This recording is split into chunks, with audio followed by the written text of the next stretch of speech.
Hello friends, வணக்கம். Welcome to Vino smart சமையல். ஈஸியாக டேஸ்டியாக சமைக்கிறதுக்கு வினோ ஸ்மார்ட் சமையலை லைக் பண்ணுங்கள், ஷேர் பண்ணுங்கள், சப்ஸ்கிரைப் பண்ணுங்கள். இன்றைக்கி நம்ம சேனலில் என்ன பார்க்க போகிறோம்னா, அலோவேரா அப்படின்னு சொல்கிற சோற்று கற்றாழையை எப்படி நம்ம ஈஸியாக கட் பண்ணிவிட்டு எப்படி நம்ம இதை ரெசிப்பியாக மாற்றலாம் அப்படின்னு பார்க்கலாம். இது இந்த அலோவேரா நம்ம தமிழ்நாட்டில் எல்லாரோட வீட்லேயுமே வச்சுருப்போம். இது ஈஸியாகவே வளர்ந்துரும் நமக்கு. இது நம்ம வீட்டிலே இருக்கிறதுனால இதில் நிறைய ரெசிபிஸ் பண்ண முடியும். இதை ஆனால் வெட்டுறது கொஞ்சம் உங்களுக்கு அது வளவளப்பாக இருக்கிறதுனால கொஞ்சம் கஷ்டமாக இருக்கும். அது இன்றைக்கி எப்படி ஈஸியாக வெட்டுறதுன்னா இந்த வீடியோவில் நம்ம பார்க்க போகிறோம். இதுக்கு நம்ம அந்த சைடில் இருக்கிற அந்த இது எல்லாத்தையும் வெட்டி எடுத்துட்டு இதை போல் ஒரு கட்டிங் எட்ஜு உள்ள ஒரு டம்ளர் எடுத்துக்கோங்க. இதை வச்சுட்டு அந்த மேல் தோலை நீங்கள் எடுக்கும் போது ஈஸியாக வந்துடும். இப்போ பாருங்கள், நம்ம அப்படியே வச்சாலே போதும், அந்த கையில் அப்படியே போயிட்டே இருக்கும். அந்த மாதிரி எடுத்துடலாம். அந்த பிசுபிசுப்பு தன்மை எதுவுமே நமக்கு ரொம்ப தெரியாது. கத்தியில் எடுக்கும்போது ரொம்ப கஷ்டமாக இருக்கும். இப்போ பார்த்திங்கன்னா அந்த மேலே இருக்கிற தோல் எல்லாத்தையுமே நம்ம எடுத்துட்டோம். இப்போ அந்த கீழே இருக்கிற தோலையுமே இந்த டம்ளர் வச்சு எடுக்கிறதுனால அது கொஞ்சம் கர்வாக தான் இருக்கிறதுனால அது ஈஸியாக நமக்கு வந்துடும். இந்த மாதிரி நம்ம ஈஸியாக எடுக்கும்போது நம்ம இந்த கத்தாழையிலேருந்து ஆயில் செய்யலாம், அப்புறம் குழம்பு வைக்கலாம், அப்புறம் பியூட்டி டிப்ஸ்க்கு நம்ம தோலுக்கு ரொம்பவே ஹெல்த்தாக இருக்கும். அப்புறம் நம்ம உடம்புல உள்ள ஹீட் எல்லாத்தையுமே இந்த கத்தாழை ஜூஸ் நமக்கு எடுத்து கொடுத்து நம்ம உடம்பை நல்ல குளிர்ச்சியாக வச்சுருக்கோம். இந்த ஜூஸ் நம்ம அடிக்கடி குடிச்சிட்டு வர்றதுனால ரொம்ப யங்காக இருக்கலாம் அப்படின்னு சொல்கிறாங்க. அதனால நம்ம அடிக்கடி யூஸ் பண்ணிக்கலாம். இந்த கட்டிங் டிப்ஸ் மட்டும் நீங்கள் தெரிஞ்சு வச்சுக்கோங்க, ரொம்பவே யூஸ்ஃபுல்லாக இருக்கும். நம்ம சேனலை சப்ஸ்கிரைப் பட்டனை அமுக்கிட்டு அதுக்கு பக்கத்தில் இருக்க பெல் பட்டனையும் அமுக்கி வச்சுக்கோங்க. உங்களுக்கு இதே போல் நிறைய யூஸ்ஃபுல்லாக இருக்க வீடியோஸ் வந்துகிட்டே இருக்கும் நம்ம சேனலில். இப்போ பாருங்கள், அப்படியே ஒரு ஃபுல் ஸ்டெப்புமே உங்களுக்கு அந்த ஜெல் ஃபுல்லாகவே அந்த டம்ளரில் நமக்கு கலெக்ட் ஆயிரும்.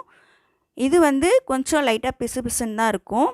இதை நம்ம அப்படியே எடுத்து முழுசாக கிடச்சிருக்கிறதுனால ஈஸியாக நம்ம ஒரு பவுலில் போட்டு ஈஸியாக கழுவிடலாம். கழுவும் போது அந்த பிசு பிசுப்பு தன்மை எல்லாமே போயிடும். இன்றைக்கி நான் இந்த கத்தாழை ஜெல்லை வச்சு ஜூஸ் தான் பண்ண போகிறேன்.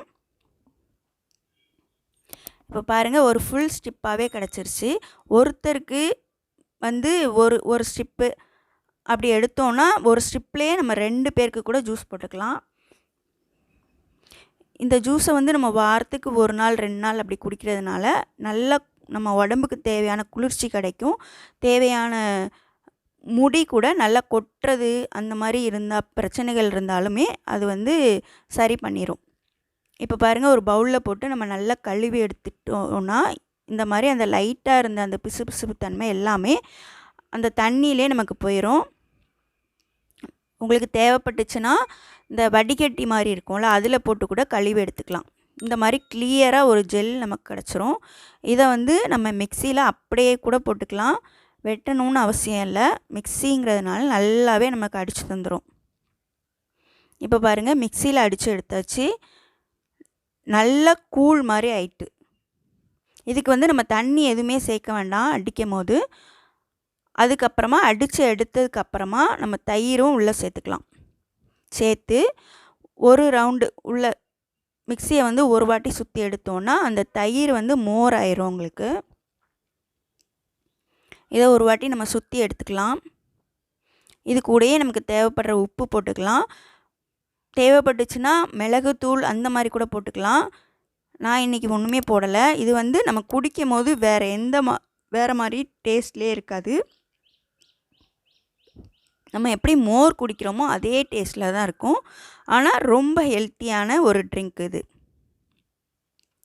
இப்போ நம்ம அரைச்சி வச்சுருக்கிறத வடிகட்டியில் ஊற்றிக்கலாம்.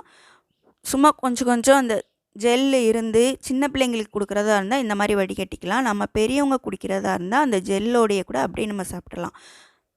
தண்ணி ஊற்றிக்கலாம் தேவைப்படுற அளவுக்கு. தண்ணி ஊற்றிட்டு நம்ம அந்த வடிகட்டியில் ஊற்றி கலக்கும் போது அந்த ஜெல் எல்லாமே உங்களுக்கு நல்லா கரைஞ்சி வெளியே வந்துடும். அந்த ஜூஸ் மட்டும் கீழே இருக்கும். இப்போ பாருங்கள் நமக்கு தேவையான ஜூஸ் கிடச்சிருச்சு. இந்த ஜூஸ் ரொம்ப டேஸ்ட்டாக இருக்கும். மோர் குடிக்கிறது போலயே தான் இருக்கும். ரொம்ப டேஸ்ட்டாக இருக்கிற இந்த ஹெல்த்தி ட்ரிங்க்கை செய்து பார்த்துட்டு எப்படி இருந்துச்சுன்னு கீழே கமெண்ட் பண்ணுங்கள்.